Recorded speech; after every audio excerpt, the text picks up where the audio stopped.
Si je vous dis Afghanistan, vous pensez à quoi? Terrorisme, guerre, pas forcément des bonnes nouvelles pour la nature. Et pourtant, il y en a. Bonjour à tous, il y a encore des bonnes nouvelles pour la biodiversité, mais évidemment, personne ne vous en parle. Donc aujourd'hui, je vais partager avec vous, grâce à Komodo TV et le soutien de Global Conservation Solutions, mon dernier top 5 des bonnes nouvelles pour la biodiversité pour 2019.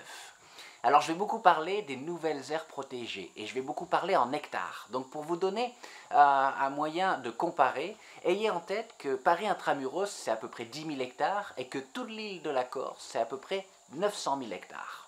Voilà, maintenant on est prêt pour commencer. Top 5. On part en Australie à 5 heures au nord de Melbourne sur la côte est. Une transaction de près de 38 millions de dollars australiens, quand même c'est une sacrée somme.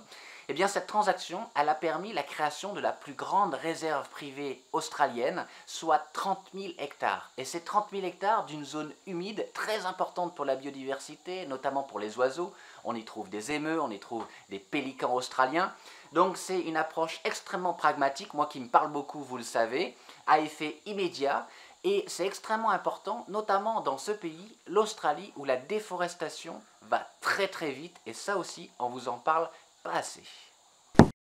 Top 4, on avait déjà parlé du Canada dans mon précédent top 5 avec une nouvelle aire protégée dans l'océan Arctique. Et bien aujourd'hui, une nouvelle aire protégée de, de 2,5 millions d'hectares, soit 2 fois et demi la Corse, dans le nord du pays, cette fois sur terre, près d'une zone qui s'appelle Fort Good Hope.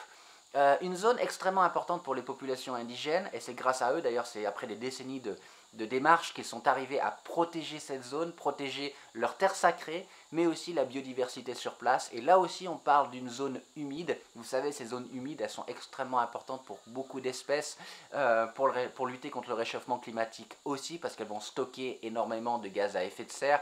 Les sols sont souvent constitués de tourbes. Donc 2,5 millions d'hectares protégés aujourd'hui au Canada, dans cette zone, grâce à ces populations indigènes. Encore un merveilleux exemple et une très grande victoire pour ces gens et pour la biodiversité de cette zone. Combiner l'intérêt des populations locales et de la nature, c'est vraiment le scénario idéal. Et encore une fois, merci le Canada. Top 3, on part au Népal avec un reptile, le gavial du Gange. Alors le gavial du Gange, c'est certainement un des reptiles les plus menacés au monde. Au Népal, on en comptait à peu près une centaine, tous adultes, et malheureusement depuis 1982, aucun signe de reproduction de ces animaux. Mais bonne nouvelle en 2019, une centaine d'œufs ont éclos dans le parc national Bardia. Donc c'est une excellente nouvelle et surtout une grande source d'espoir pour ce reptile, et on espère le voir repeupler enfin toutes les rivières du Népal.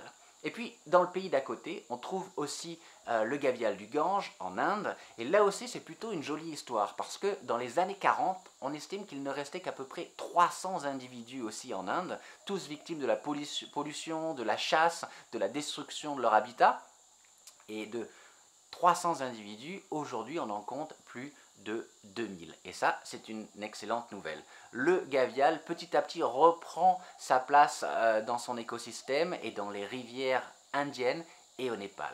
Voilà, et ça je suis certain, vous n'en aviez pas entendu parler.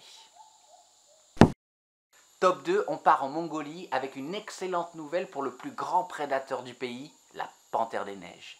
On estime que dans la nature, il n'en reste à peu près que 4000 à 7000 individus, dont un millier en Mongolie. Les fourchettes sont plutôt grandes parce que c'est très compliqué d'observer et encore plus de recenser cet animal dans la nature. Mais l'excellente nouvelle, c'est que la Mongolie vient d'annuler 37 licences d'exploitation minière pour créer une nouvelle aire protégée de 730 000 hectares, donc presque aussi grande que la Corse. Mais surtout, cette nouvelle aire protégée, donc habitat de la panthère des neiges, connecte 2 parcs nationaux déjà existants, et donc l'ensemble de la zone protégée fait 8 millions d'hectares. Donc on est à 8 fois la Corse pour protéger ce grand félin. Donc c'est une excellente nouvelle. 8 millions d'hectares, c'est pas rien quand même. Top 1, si je vous dis Afghanistan, vous pensez à quoi? Terrorisme, guerre, pas forcément des bonnes nouvelles pour la nature. Et pourtant, il y en a. Le 13 novembre dernier, le gouvernement afghan a annoncé, avec une très grande cérémonie, la création d'une nouvelle aire protégée, la 5e du pays et la 2e par sa superficie, de 420 000 hectares dans la chaîne de montagnes Beyman. Et ça c'est important parce que c'est l'habitat de loups, d'ibex, vous savez ce mouflon assez imposant, mais surtout c'est l'habitat de la très rare panthère de Perse. Et dans la nature, on estime qu'il n'en reste que 1500 et peut-être 200 à 300 en Afghanistan. Donc c'est un réel espoir pour ce félin, une nouvelle aire protégée, une très très bonne nouvelle, et moi j'aime bien les bonnes nouvelles qui viennent d'Afghanistan. Petit bonus, retour d'une tortue au Bangladesh. Une tortue, l'Asian Forest Tortoise, qui avait été décrite comme disparue jusqu'il y a 7 ans. Donc la tortue asiatique des forêts, on va le traduire comme ça, avait été redécouverte il y a 7 ans. On estimait la population à environ une 50aine d'individus. Mais grâce à un programme de reproduction, rien que cette année, 41 petites tortues ont vu le jour pour booster les effectifs, donc multipliés par 2. Et donc c'est un vrai espoir pour voir cette tortue définitivement sortie d'affaires. Et voilà mon dernier top 5 des bonnes nouvelles pour la biodiversité. Merci à Global Conservation Solutions, à Komodo TV. Vous voyez, des bonnes nouvelles, il y en a, notamment avec ces millions d'hectares protégés pour sauver la biodiversité. Retrouvez tous les liens vers les articles des sujets abordés dans cette vidéo dans la description de cette vidéo. Et puis n'oubliez pas, action concrète, résultat concret. C'est simple. Merci. Abonnez-vous à cette chaîne et n'oubliez pas de cliquer sur la petite cloche pour recevoir toutes les notifications et ne rater aucune vidéo.